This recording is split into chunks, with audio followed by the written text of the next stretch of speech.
11h19. Boletim de notícias.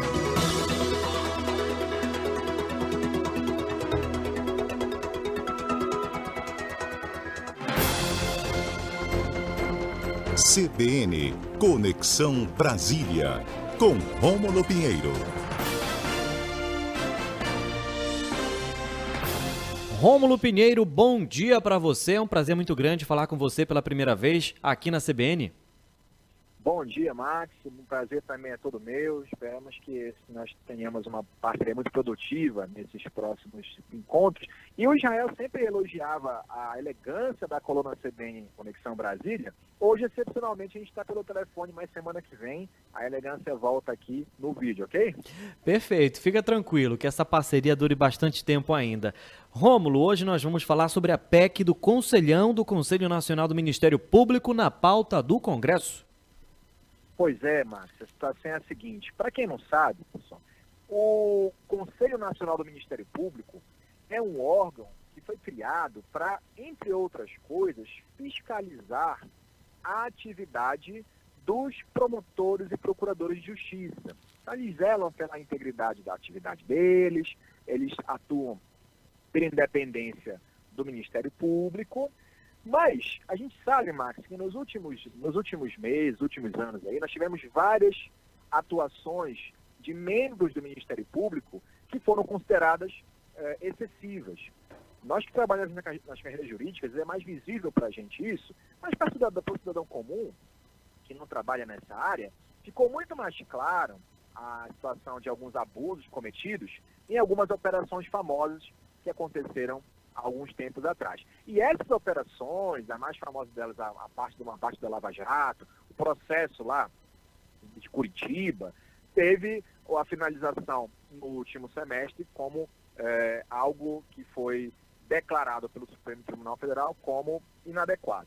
Então, várias denúncias aconteceram de irregularidade, de parcialidade. Isso acabou trazendo ao Ministério Público uma pressão muito grande para que esse controle que é feito das atividades de promotores e procuradores fosse mais efetivo.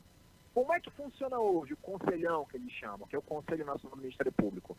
São 14 membros, a maioria deles são indicados pelo próprio Ministério Público, mas parte desse conselho é indicado pelo Poder Legislativo. Então, a Câmara e o Senado indicam um membro de notório saber jurídico para fazer parte do conselho. Esses conselheiros têm atividade, têm mandato de 2 anos. Então, a luta, Max, atualmente aqui em Brasília, é porque há uma pressão muito grande para que se exerça um controle mais efetivo sobre a atividade dos membros do Ministério Público. Por outro lado, os membros do MP alegam que isso está, na verdade, sendo com a característica de ter sido de um controle maior que vai ser exercido pelos promotores, ou seja, limitando a atuação dos promotores e procuradores. E esse embate aqui também gera questões políticas, porque se argumenta, então, que o Poder Legislativo quer exercer um controle sobre os membros do Ministério Público. E a gente sabe também que há interesses de membros do Legislativo, sim, em atrapalhar algumas investigações que correm contra eles mesmos. No entanto, meu amigo, é importante aqui que a gente tem que citar é que ontem ia ser votado essa proposta de emenda constitucional e, não havendo quórum talvez necessário para aprovação dessa PEC, dos 518 deputados serem pelo menos 308 votos, já é um quórum qualificado, o presidente Arthur Lira resolveu adiar para hoje a votação dessa proposta de emenda constitucional. Então, pela proposta de 14 membros do Conselho, passaria a ser 17, com uma vaga a mais para indicados pela Câmara e pelo Senado. E tendo o Corregedor Nacional do Ministério Público, que é aquele membro que fiscaliza esses procedimentos dos promotores e procuradores, ser indicado pelo Poder Legislativo também. Então, a briga aqui é muito grande, porque, de um lado, nós temos a necessidade, de fato, de exercer um controle mais efetivo sobre as atuações de membros do MP, que, de certa forma, se excedem. Por outro lado, também há um risco muito grande de uma interferência maior, porque esses conselheiros que serão indicados por Câmara e Senado, que hoje já são 2, passariam a ser 4 e tenderia, talvez, a prejudicar eventuais investigações no poder, aí dentro da esfera do Ministério Público.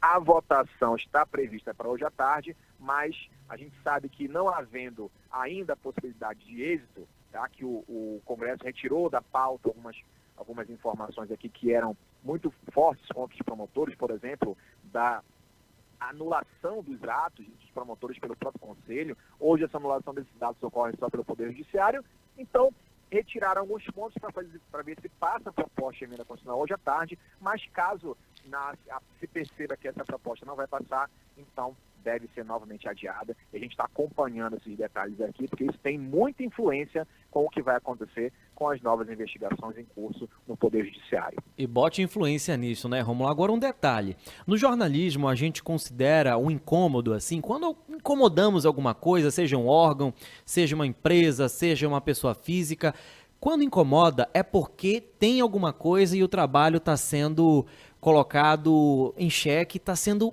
bem realizado. Mas se tratando desse assunto, Rômulo, no Conselhão, que tem sido alvo de críticas dos parlamentares, e você já tocou nesse assunto, mas eu queria lhe perguntar para você enfatizar o porquê incomoda tanto, sabendo que divide muitas opiniões também. Pois é, meu amigo, excelente pergunta. Veja que o Ministério Público ele foi criado para incomodar os outros.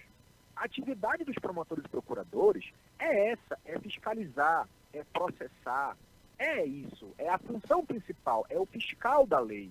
Então, desde que foi criado, desde que foi, na verdade, dado mais poderes a esse órgão, que foi lá na Constituição de 88, eles sempre sofreram essas pressões, porque a atividade deles é exatamente essa, né?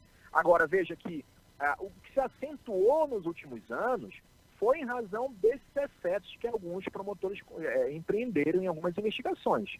Agora, essa pressão sempre existiu e sempre vai continuar existindo, porque é da atribuição dessas pessoas a investigação. E você sabe, meu amigo Marcos, que aqui em Brasília, os donos do poder, e aqui é uma opinião já particular, os donos do poder sempre tentaram e continuarão tentando trazer algum obstáculo à eventual investigação que possa comprometê-los no futuro.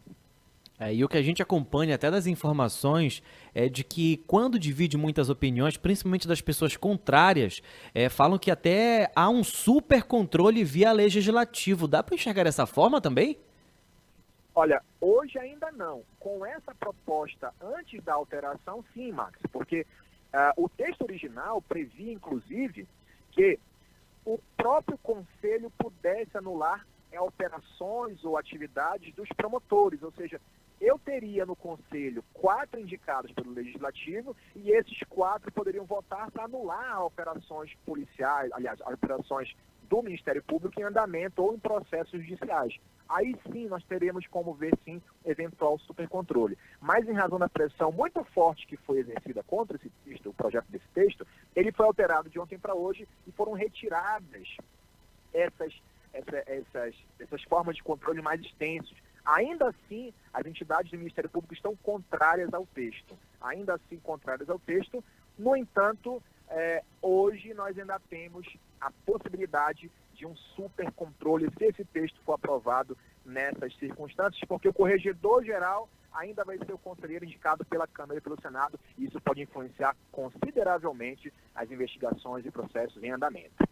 Perfeito, Rômulo, muito obrigado pela sua participação, prazer, repito, mais um prazer muito grande, né, de poder estrear aqui essa coluna com você, que seja uma parceria muito boa, que seja o pontapé inicial muito legal aqui também da coluna, com a minha apresentação, inclusive com a Tatiane Lobato, mas eu tenho uma última pergunta antes de você se despedir. Já me anteciparam aqui nos bastidores, uma fonte que eu não posso revelar o nome, que você torce para o Paysandu, e eu queria saber o seu placar para o jogo de hoje. Meu amigo, hoje já está sacramentado, já está definido, Papão 3-0, fora o baile e classificação para a Série B e feriado na cidade. Um abraço, até a próxima, saúde para você, Marcos. Rômulo. Abraço, Marcos, até semana que vem. São 11h29, a gente faz então mais uma pausa aqui no Boletim de Notícias, daqui a pouco a gente volta, mas contando com a sua participação.